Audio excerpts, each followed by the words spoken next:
4, 3, 2, 1. CTS Podcast, episode 41. It's been a few weeks, but we are back. Yep, we're back with the CTSP podcast. CTS podcast. Yeah, CTS Podcast. We'll go with that one. Yeah, it's been 3 weeks, so Got a lot of news. We'll try to touch on as much as we can. We'll start with pretty big Supreme Court case. I don't know if it's really big. It was more just like interesting. It was in the news a lot. Cheerleader doesn't make her varsity cheer team. She goes home and she sends Snapchats to her friends saying, "I hate school. I hate the cheer team." I think those are pretty much a bunch of different things. Yeah, and swearing. She said, "I hate F-word school." Yeah. Something like that. And they sued all the way. So the school suspended her From the cheer team and school for however long. The case got all the way to the Supreme Court. And the Supreme Court, in a 6-1 decision, came back and said, 6-1. Aren't there 9 justices? Or maybe it was 8-1. Yeah, it was like an overwhelming majority. Whatever. The only dissent was Clarence Thomas, and his reasoning was just bizarre. It was like some rule or some law that came out in 1942 that said schools have some custody over children. It's just a weird dissent, but everyone else agreed that she had every right to say whatever she wanted about the school. So they ruled in her favor. It is fun. Yeah, we were talking about this a little bit before the podcast, but it's kind of crazy that it even made it to the Supreme Court, because that seems like one that well before the Supreme Court some judge would be like, yeah, she can say whatever she wants. Why are you what it doesn't seem like one that would need the biggest judiciary power in the country to rule on.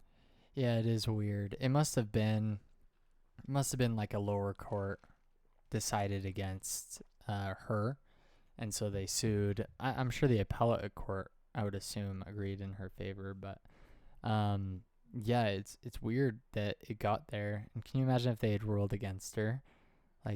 Schools could now monitor social media, and suspend kids for what they post. It is funny that this is kind of not specific to the case, but even Clarence Thomas's ruling on his dissent, where it's it's not really a question about because the group that sided with the girl, their ruling was free speech, First Amendment. And then the dissent was something some kind of convoluted law about schools having some right for students. And it seems like a lot of court cases are like that, where it's not, when there's dissent, you can't just go, oh, well, this person thought one thing and this person thought the other. It's 90% of the time it seems just a different application of the law, as opposed to straight, well, I don't agree that this should be allowed, or I agree this should be allowed.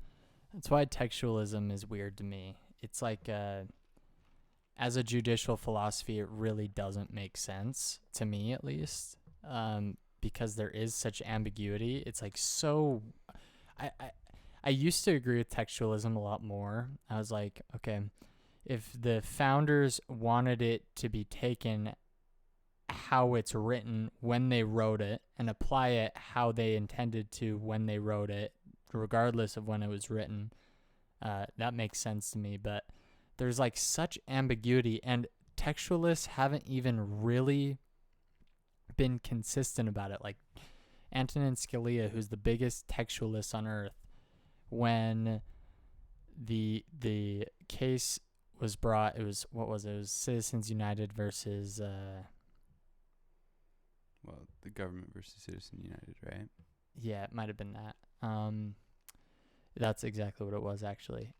Antonin Scalia was the swing vote and said that companies can donate essentially unlimited piles of money to political campaigns, and that is protected by free speech. And I was just like, for someone that's such an ardent textualist, I cannot imagine that the founding fathers would have decided that if an entity is formed as like an LLC, whatever, they can give unlimited amounts of money because that entity is, they have an equal right to free speech. It's just weird. Textualism has just become weird. Or like in this case, Clarence Thomas citing, this random law from 100 years ago. It's just like textualism makes a lot more sense when you rely more heavily on the words of the Constitution and less so in your own interpretation of those words. You rely on the literal physical definition of those words. And it makes less sense when someone says, okay, I'm going to rely on the literal definition of each of these words as they were written in that time, but I'm also going to rely on my own interpretation of those words, right? Because that's more like a liberal justice, Yeah, and I think the point of it is to take out some of that ambiguity, right? It's like it was written like this, so this is how we're going to interpret it. But then the way it's been applied, like, adds even more ambiguity because I don't think the founding fathers, like, was just not possible to write something that covers every eventuality. And so you end up with ambiguity that's there, and then when you try and take that ambiguity out, you get into the weeds a little bit, and we end up with these court cases that the outcome really doesn't make sense. Like you talked about Citizens United, that both of us have stated many times we think was a crazy decision, and it was based on some of the Supreme Court justices thinking that's what it said in the Constitution. That's what the Constitution meant. Probably the craziest decision in the last 50 years, though. Yeah. Probably if not the most, one of the most controversial and crazy decisions. But not that it hasn't. It's funny because politicians like it because it helps them. Oh, yeah, for sure. It's just like normal people that don't like it. Yeah. Joe Rogan has a really funny bit about the Constitution. Like, he essentially is like, I'm not a comedian. Jeez. You can say that again. Oh, but just you're kidding. a comedian. It's just I a guess. joke. It's just a joke. Oh, okay. Comedian no, on the other making side of that the claim. table. I'm not making that claim. Okay, shush. Joe Rogan has this bit where he's like, can you imagine if the founding fathers looked at our Constitution now? The first thing they'd say is like, why didn't you write more stuff? Like, and it's kind of true. Like, I would have to imagine that the founding fathers anticipated the Constitution to be changed. Not the fundamentals of the Constitution, but I would imagine that there's some pretty big things that they would have thought would have changed with time as the country grew and developed. And I just don't think those changes ever happened. Yeah, I don't know. I kind of, like, personally, I agree that there should probably have been more changes to the Constitution, but I don't know if I'd make the argument that the founding fathers thought that. I think that if was they kind saw of the point. I think if they saw our nation with 350 million people and a Congress that was literally dysfunctional, a president that has gained more and more power with every administration, I think they would kind of freak. And a Supreme Court that is really the stopgap to everything, which some of them kind of anticipate the Supreme Court to be a stopgap, like sort of the savior of the people.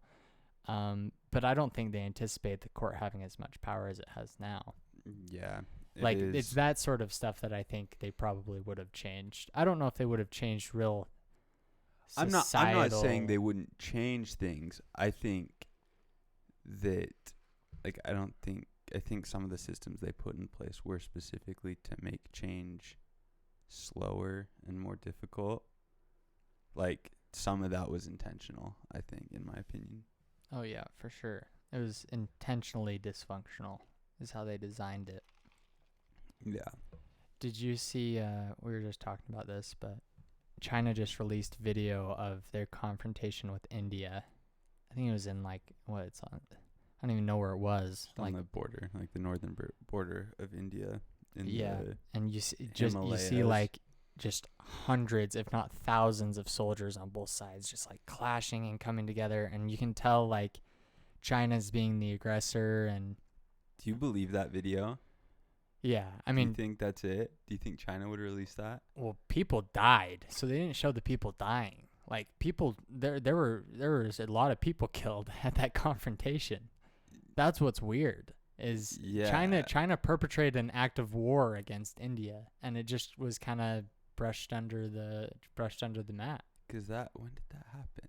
That was, I think it was last year. Was it during COVID or just before it? We talked about it on the podcast. Yeah, we definitely talked about it. Yeah, that was weird because it hasn't been talked about since. Like I saw like a week of coverage, maybe, if that, and then haven't heard anything about it since then. And that's like a legit, like you said, an act of war. And it kind of just, because nothing really came of it, it kind of just got brushed under the rug. Well, and China and Russia are doing joint military exercises off the coast of Hawaii, like right now, too. Really? Mm-hmm. I haven't heard that. And there's like a bunch of fake news on TikTok about it, because they actually are doing military exercises, joint military exercises off the coast of Hawaii. But there was this bunch of fake news about how this was signs of an imminent attack. And a bunch of fake news spread that they were going to attack. Yeah, that stuff. It's like, why are you even spreading that on social media? I don't know if we'll ever have a country attack us like Japan did Pearl Harbor. I don't know if it'll ever happen again. But what's crazy is like somebody was talking about like World War I and World War II. And just the crazy amount of like casualties, like how big the battles are, especially like World War I, like tens of thousands of people dying to take like a mile like of land.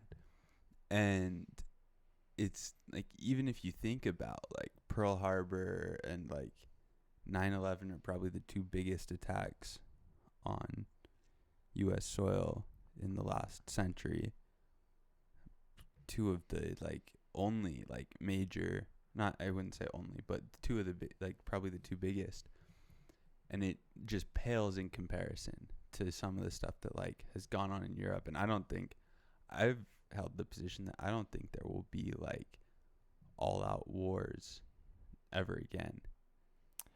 I don't think there will be wars fought like that. I think there will be like technological cyber attack. Yeah, I agree with that. Stuff like that, like attacking pipelines and electricity infrastructure. But like in the traditional sense, yeah, like you're invading a country. I don't think it'll happen. One thing I was thinking about the other day. So let's, for hypothetical reasons, suppose that this Wuhan lab leak theory is true. Oh, okay. And how many people in the United States died from COVID? What was it, like 400,000 or 500,000? Yeah. So let's say that China accidentally dropped a bomb, just like, misinputted their GPS coordinates or whatever. Yeah. And they accidentally dropped a bomb on New York that killed 500,000 people. How do you think the U.S. would respond? Yeah, that might be the all-out war that, like, yeah, it never happened. But nothing's gonna happen, right? Even if they prove without a doubt that the coronavirus was leaked through this lab, whether intentionally or not intentionally, 500,000 people in the United States died. It's like dropping a bomb. It's like dropping a 500,000 person killing bomb on New York, and the U.S. is, maybe sanctions. That's it. But if they had dropped, a giant bomb on New York City, we'd be going to war. Yeah. Even if it was on accident, we'd be going to a full-scale, all-out war with China. but they killed 500,000 Americans and nothing's going to be done about it. Is that not Maybe. bizarre to think about? We don't know that. We don't know. I shouldn't We say don't. they did. I should say if they did. Yeah, and it's a weird one, and I don't know I don't know enough about it to really, I don't think anybody knows enough about it to really speculate. But it is crazy how quickly that narrative got shut down at the start of the pandemic, only for it to come out now that, hey, like, we should really be paying attention to this and like looking at it. Yeah, they were calling people xenophobes. Yeah, it's not. Which, and part of the problem was it was a theory championed by Trump, right? And like, that's never good to have attached to a theory, but it does kind of show you that there was, at that point in the pandemic, there was as much evidence that it came from the Wuhan Lab Institute of Virology as there was of the like natural, like, animal to human wet market theory. And one kind of got pushed as the like general explanation of the pandemic, and the other one got people, like the former head of the CDC got called racist for saying it, when he's somebody that you'd think is like, if I was looking for people to comment on it, I'd trust people like that more than other random people. So are you aware of like this treaty? I think it's called the Six Eyes. Yeah. I don't know if we've talked about this. I may have talked to you about it off the podcast. Because it's the US, UK, Canada, Australia, New Zealand, and Hong Kong. The Five Eyes, that's what it is. Oh, the Five Eyes. Yeah, those are the countries. So apparently like New Zealand, well, they're not going to get kicked out, but a lot of people were like they should get kicked out because they're offering like no intelligence for every one piece of intelligence New Zealand offers. It's like the US and Britain offer 100. Yeah.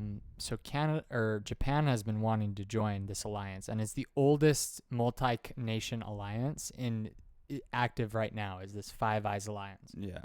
And one of the reasons New Zealand's been getting so much criticism from the United States and even Australia is because they've been refusing to condemn what's happening in China, like with the Muslims and with the Uyghur Muslims and all of the other stuff that they're doing, territorial power moves. Like, New Zealand has been refusing to call them out on this, essentially refusing. The Prime Minister has made a couple of comments, but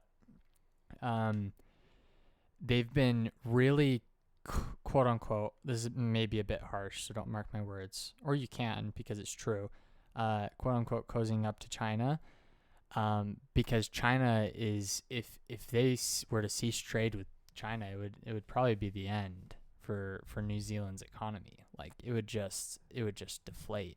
Yeah. But it just makes me think, you have all of these allies around you, all of the five most powerful nations really in the Western world, and you're refusing to call out China for what they're doing, when Australia is doing the exact opposite. Australia has taken a very, very anti-China sort of way forward. And yeah. New Zealand's just the opposite. It's weird that, like, you go, okay, like, US,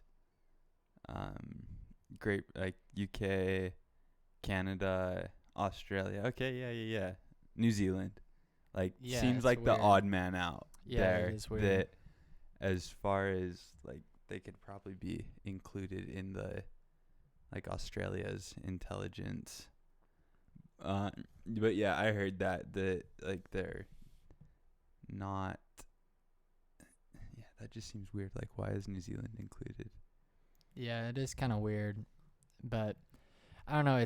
That was just weird to me. That it's always kind of weird to me that smaller countries are so hesitant to call out China or take any public, like, criticisms of China, when you have these super powerful allies on your side, and it's just you're refusing to call out what's going on there. It's just a weird thing to me, and I realize it's more about like the economy. Yeah, and it's more economic.